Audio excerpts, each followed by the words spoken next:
I am a believer in the idea that a lot of what we see today is a example of what we've had before.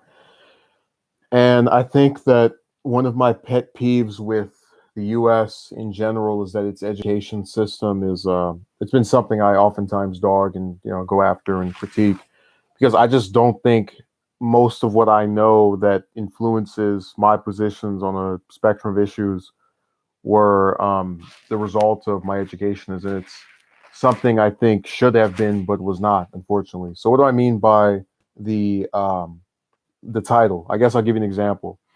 I had an individual I stopped speaking with for a couple of days because I was pissed off that they would not understand why the U.S. was expressing interest in getting involved in Venezuela.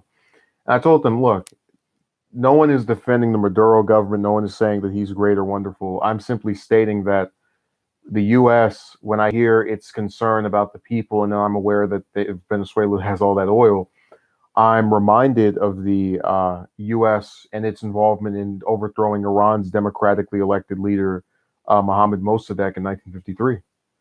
So, these are basically things that I think that person wasn't aware of. And that's something that I just get upset at the idea of you try to explain it to the individual, and then they just throw it out the window. And oftentimes, I realize there's an overarching hypocrisy with people in terms of just the way they observe things politically. Because I have many individuals who, for example, would say I know more about politics than they do. But if I endorse someone or endorse an idea that they don't agree with, they will not take my perspective over their own, even though they readily admit that I pay more attention to it than they do. And I've said before, I don't consider myself to be smarter than any of these people as far as just having some innate gift or ability or talent or any of that um, you know prophetic nonsense. What I do try to ascertain or otherwise position myself to have is a desire to try and learn this stuff or otherwise be susceptible to new information. So, for example, I was an individual who believed in the idea that climate change wasn't that big of a deal, and then I, saw that 97% of the world's scientists got together and said, "Hey, look, we have 12 years to rid ourselves of this," or rather, they got together and had a consensus, which is that human activity affects the environment. And I adjusted my views accordingly. Um, I was once a person who used to have depression over relationships, as you can see in some of my earlier content or some stuff I've put out, even recently. But statistics such as the declining marriage rates, and I think I did the one video about the 30-year birth rate low. Those things really do solidify my perspective that it's not me who is the root cause of this. I guess you call it turmoil or saga. And unfortunately, you have a lot of people who I think have been able to get away with doing what is wrong. I think if you're an adult, right, and you have access to the World Wide Web, which is this place I think can be very bad at its worst and very good at its best.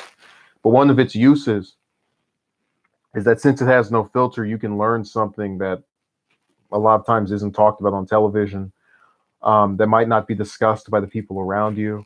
And when you learn that stuff, no one can take it away from you. And a lot of times you go somewhere and it's a reputable source, or you can learn from some book or some other outlet. And I guess what I realize is since there's no immediate pressure on any of these people to go and learn this stuff or to be involved with it, they don't feel like it's a priority.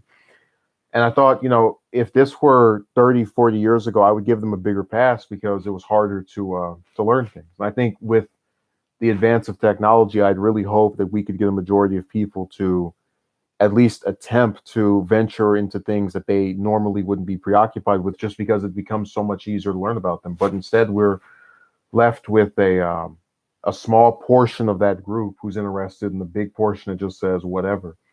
Um, it's really funny because a lot of times I'll go out and I'll try to talk to someone. I'll say, "Hey, look, this is my view on this because of this, that, and the other." And a lot of times it feels as if you're just yelling into an empty vacuum because you're, trying to make the case for why something should be a certain way. And if the person is listening, they're not actually taking away anything from it. And if the person is not listening, then you are legitimately wasting your time talking to them. But this is part of the reason why I don't oftentimes engage with a lot of the commentators that try to, I guess one would say, challenge my position, because a lot of times I watch content on here that is diametrically opposed to what I have to say, and is pushing a narrative that I don't agree with, and I just say, okay, well, I don't believe this. I'm not going to challenge the person who made it because I most likely am not going to change their mind. As I said before, I've never seen a comment on YouTube that altered my position, or comment on any social media website rather.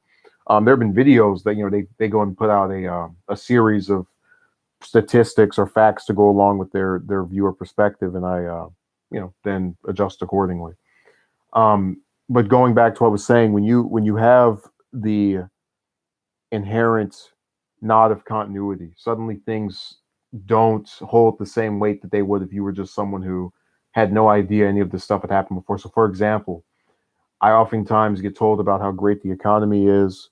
I oftentimes, retort that this is part of a boom bust cycle. Because I mentioned this statistic of the 76% of Americans live paycheck to paycheck, to show that if you have 3/4 of a country, right?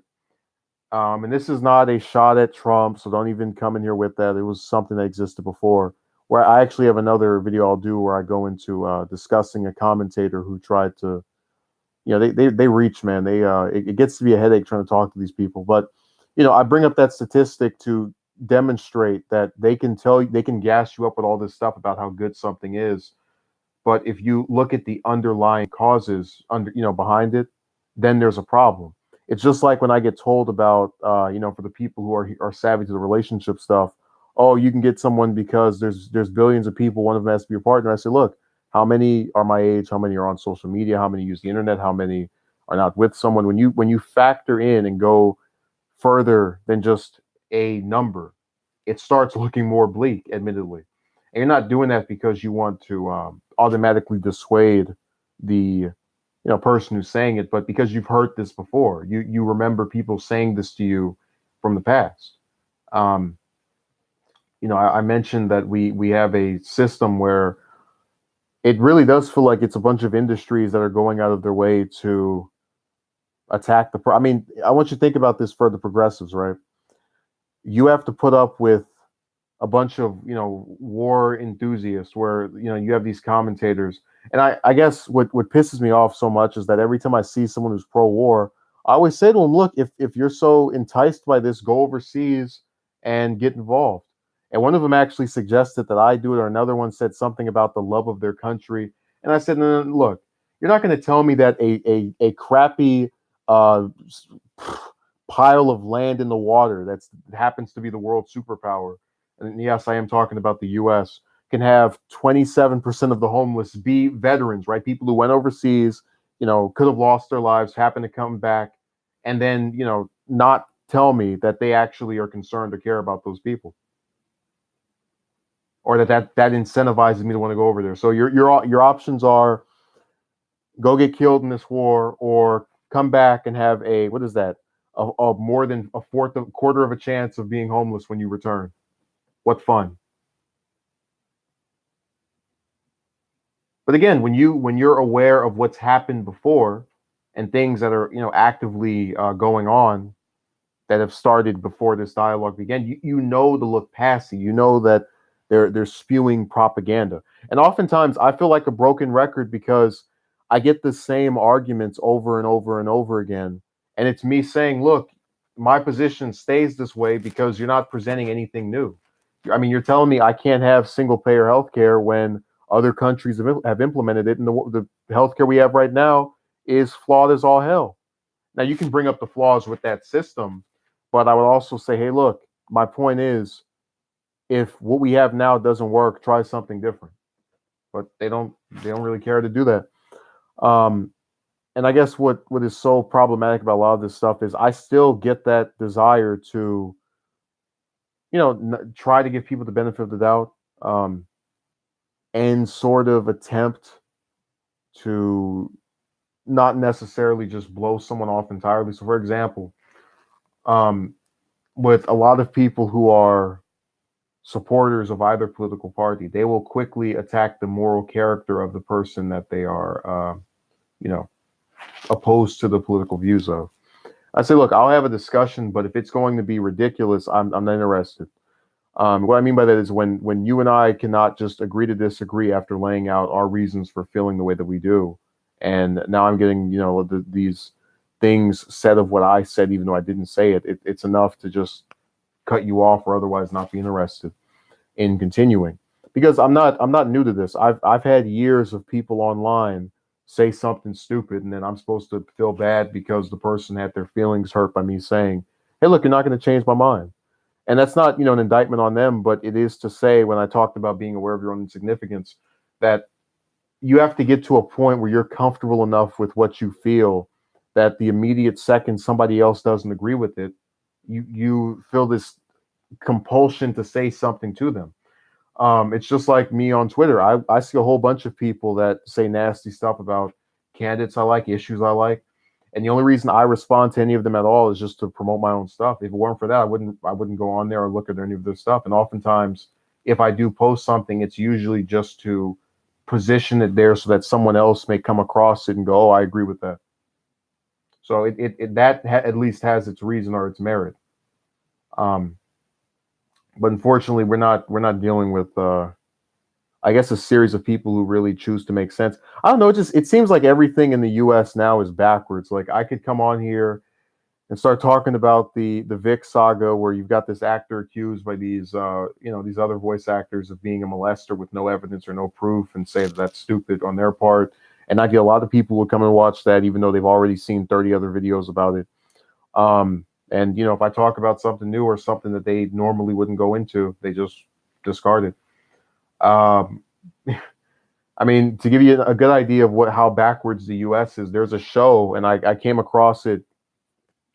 I've been aware of it for years, but I never actually had tuned in or tried to look at it, or tried to watch it rather. It's called 16 and Pregnant, and I said to myself, look, no matter what way you square it, that is not something that should be advertised or otherwise made into a product that people are going to want to look at with fascination. It's kind of like if I were to let's pretend that AIDS was curable, right?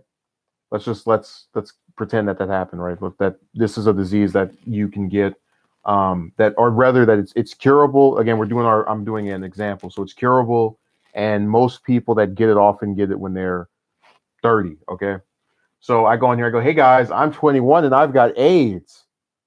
That should be an embarrassment that you have this debilitating, and I'm not trying to say look at someone as lesser than or whatever, but I am saying that that's a thing where no one would be happy or otherwise try to make seem as if it were some good thing that they had.